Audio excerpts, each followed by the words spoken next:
Now we're going to start the design process.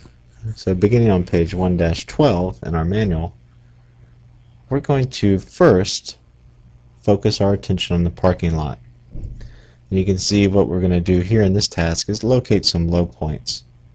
And we're doing this to kind of show you how we can access surface information done in another portion of Power Civil to help us in the drainage design and location of our structures.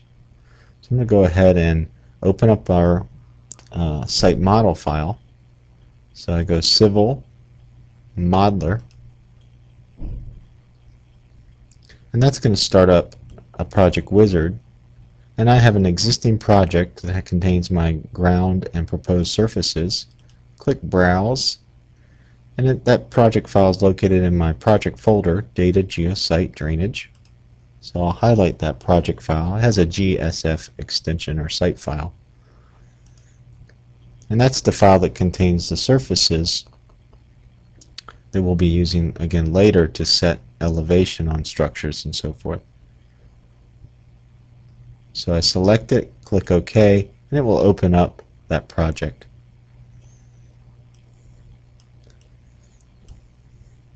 Now what I want to do is I want to access a particular tool in drainage that can read the surfaces in there and bring up the low points on those surfaces. So in my case, I want to go to Utilities, Navigator, and DTM Drainage Tools. The drainage tools are a set of 12 tools that allow me to kind of look at surfaces from a drainage perspective. We have tools that allow me to create watersheds or depict watersheds on a surface. Here are the surfaces, model and object. So again, in my project I have one model surface, which you see here in blue and white contours, and that's made up of several objects. So there's my list of objects. There's the ground surface, the existing ground. I'm going to zoom in to the parking lot because that's where we're going to be designing.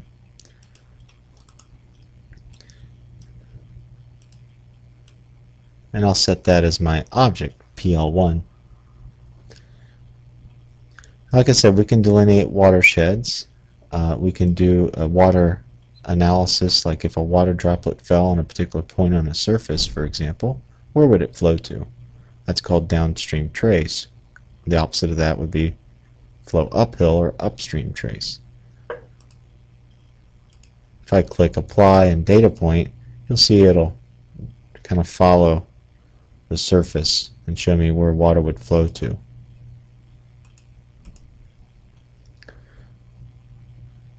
We have flow arrows that will go out there and place arrowheads in everywhere on the surface pointing in the direction water would flow. We have surface pond analysis that will go out there and show me where water ponds. If I set up a little view attribute here on my view 1 called fill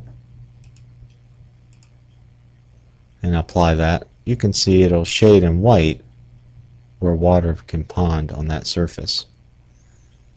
Turn fill off. And then a quick pond analysis tool that will tell me real quick the volume of this pond, the area, the elevation, and the depth. Now what we want to use is the low point tool. Update my view here. We want to use the low point tool, and what I want to do is set up a color. So let's see, I'll set up, I believe I have a level called low points by level by level by level, and I'll create an arrow, let's say 5, and a minimum low point depth of 0.2. And when I click Apply, it will go out there and place arrows, in this case blue, wherever there's a low point based on the surface of my parking lot in this case. So it's placed an arrow there.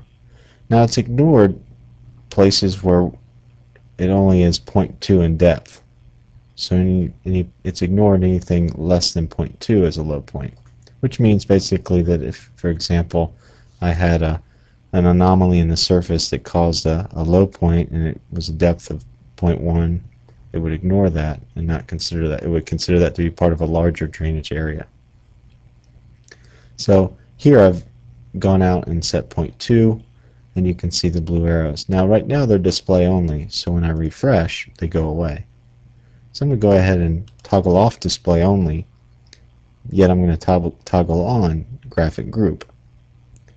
That means they'll be part of a group, and if I need to delete them, I can easily delete them when I have the graphic group lock turned on in Power Civil, which I do at this point. So I click apply, and it places the arrows out there. So when I refresh, they're still there.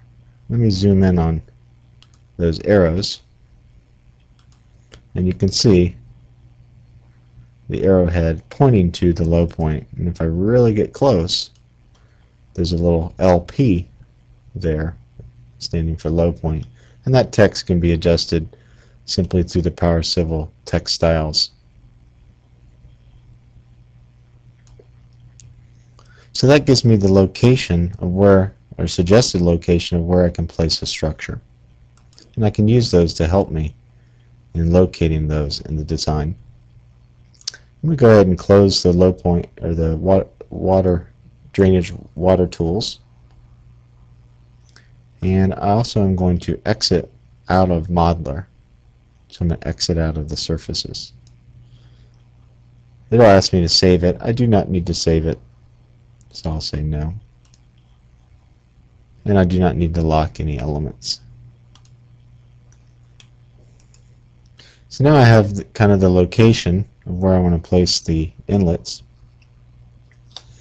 And so the next step is to just kind of start working in drainage to place structures and create drainage areas and so forth.